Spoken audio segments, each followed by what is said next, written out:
All right, I want to do a quick lecture on this chapter 3, talking about demand and supply, or classically called supply and demand. But here, the law of demand is kind of a simple thing. Really, when prices are lower, consumers will buy more, right? If you get something really cheap that you want, you would buy more of it. I don't know, what would you? Some kind of fancy dress from some people. I should stay away from fashion. You know, at lower prices, products become more attractive relative to other items serving the same function. They have this substitute effect, right? Again, a lot of times, the book talks about beef, right? Beef prices go up a lot. Basically, chicken. People will switch a lot of times to chicken. But let's take a look at the demand here. I'm going to draw, let's say, one of my supply and demand. Here, let's start with the famous demand line. So here we got a graph, right? You got your y-axis there. Here is your x-axis. Where they meet is the origin 0. So we do graphs in the test and in the homework. So you try to label them correctly. I'll try to do it here. But the y-axis here, we're taking a look at price, originally known as B. Down here on the x, we have the quantity, or from here out, known as the Q. So, looking at the price, I'm going to say, I don't know, candy bars, right? Everyone has bought candy bars in their life. If candy bars, is regular size candy bar is going for $10 a pop, let's say. How many people would buy it, right? Here's the quantity, like say 0, I don't know, let's take a look at like 500 candy bars. Here.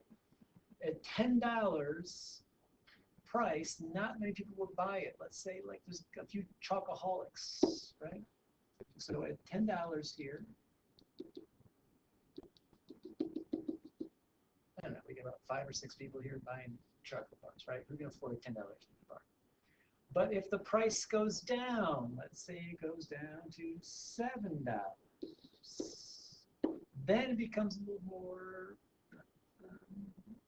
attractive to other people. So at a lower price, like say 20 people might want to do it. My scaling is up, but it's all right. And again, another lower price. Let's say if we go to $2 for a candy bar, we'll get more people to do it. And again, we sell it for like 50 cents, so we get lots of people buying candy bars, right? So basically, it's the same dots where X and Y meet, right? Here is my price is my Y. My quantity is my X. So where X and Y meet, boom, again at $10, only 5 people. So if I connect the dots, it's downward sloping, right? Does that make sense? It's fairly logical. The book has a lot of straight lines, but it's curved lines. But in the real world, when you do a survey, and people do surveys all the time, you get dots all over the place, right? If you're surveying 500 people, surveying 1,000 people, and you look at something like this. All right, but let me start from scratch. I'm going to go to a new page here and do my line demand again. My demand. So again, Y and my X, here is my price, the origin is 0, here's my quantity, I'm measuring on the bottom side, and again, demand is downward sloping, right? At a high price, let's say, I'm looking at what, some flip-flops like the book looks. At $100, not many people are going to buy flip-flops, right? Not that many quantity. And this could go up like to 1,000 pairs of flip-flops. At a lower price, you get more people, lower price, more people. So basically, again, there are a bunch of dots here that are connected. But let's say that, change in demand, again, this is my demand line. It's always downward sloping, logically. From now on, I'm going to call demand, of course, my D line. A change in demand sometimes is basically going from one of these dots to the next dots. Like say, this is how much is being, people buying this, right? For, I don't know, we go $70.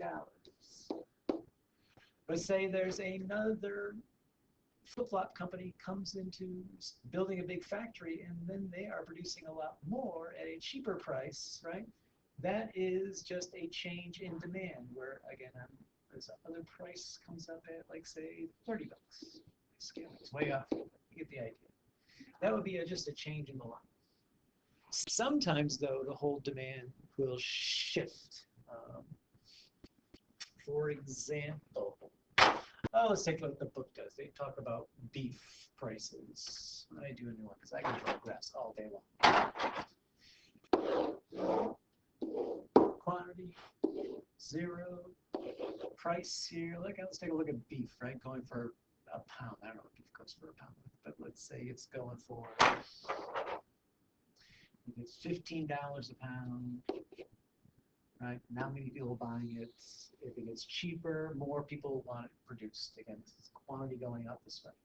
So here's my demand for this beef, right? It's really demand one, because what happens sometimes is demand can shift. And again, this is what I want you to do in the homework. Because if this is looking at beef, right?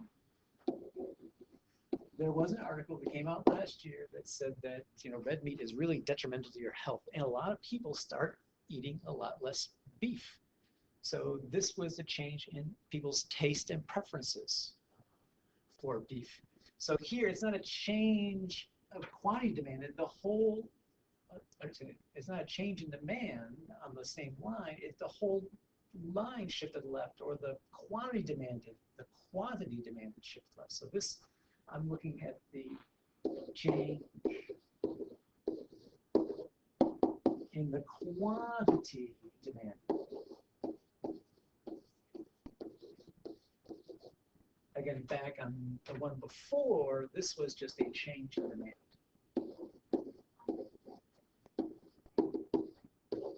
Someplace along the line, basically a different, goes from this point down to this point. That's a change in demand. If the whole line shifts, that is a change in the quantity demand. I know it's a little semantics, but stay with me. So here, I got a lot of people are eating a lot less beef. So basically, demand shifted to the left, right? This would be my D2 for beef, because beef is bad. What was it saying? People would die like earlier if they eat too much red meat. So it was a report came out, and again, demand shifted this way. So this is what happens because of income sometimes. Again, if people, like the last recession, a lot of people lost their jobs, didn't have that much money. They basically substituted chicken for beef. So the demand for beef shifted left.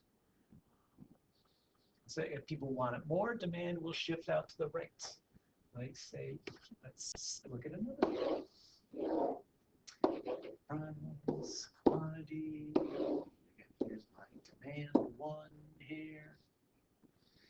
If something increases in demand, let's see, what is increased volume demand? Oh, tablets, right? No one's buying computers anymore. Everyone's buying a tablet.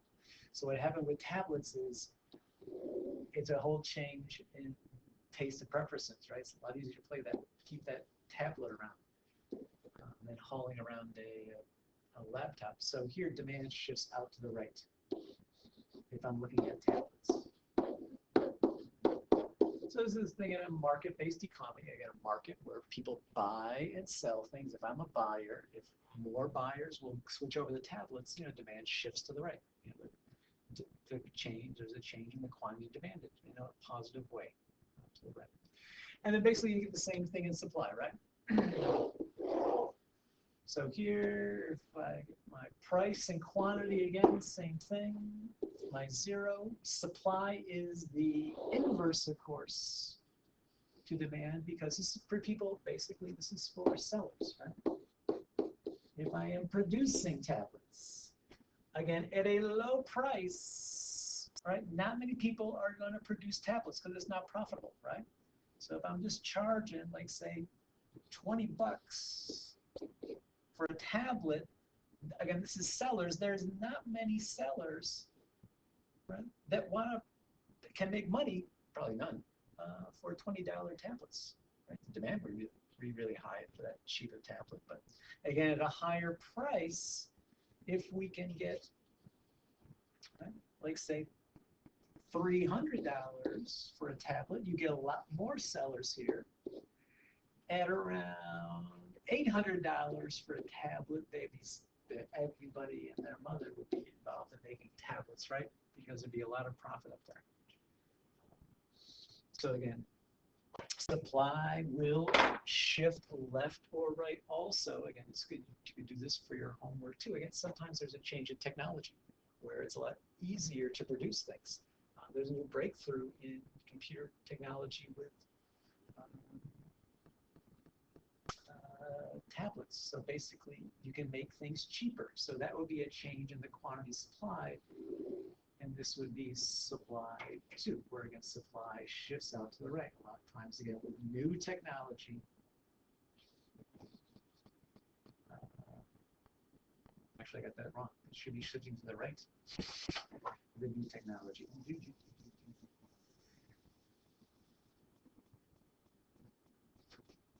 I can supply more, so I can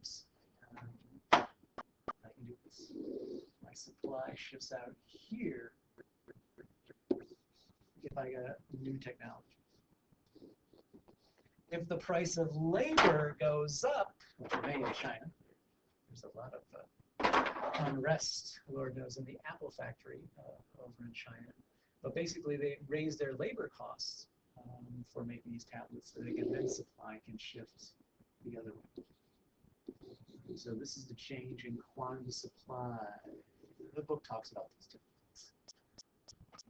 And then the fun part is when we connect the two. One more thing.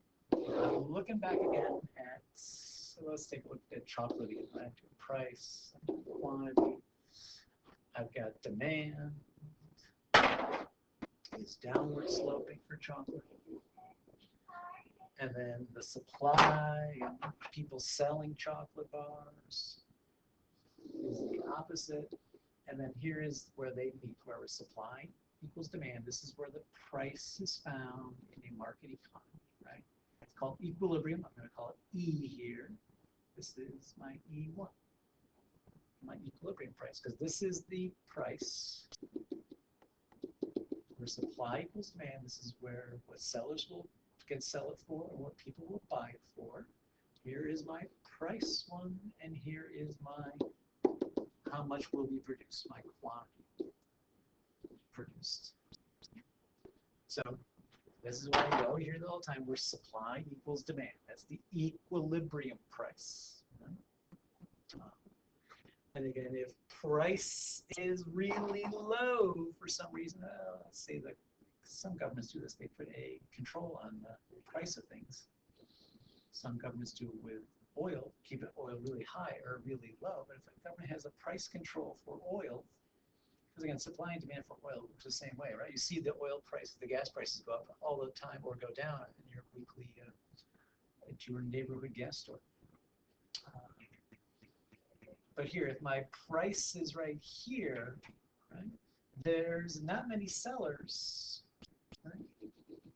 Government controls the price. They use Venezuela. Venezuela actually can buy gas for 6 cents a gallon. We'd love to have that. But again, here's where the seller wants to produce it at. But here is where the demand is at this price. Right? And then what this is right here, this is a shortage, right? Because the sellers don't want to provide it, but people want to buy it. So this is the classic shortage. And same thing if prices are raised, like we rate, there are taxes on gasoline in this country, right? If the price here is for gasoline, to control pollution, you might keep people from driving, so you put a tax on it to raise the price. So the suppliers want to supply this much at this price, right? Over here, this is where the suppliers want to produce at, but this is the demand, though, at that higher price. So this gap here, of course, is an excess.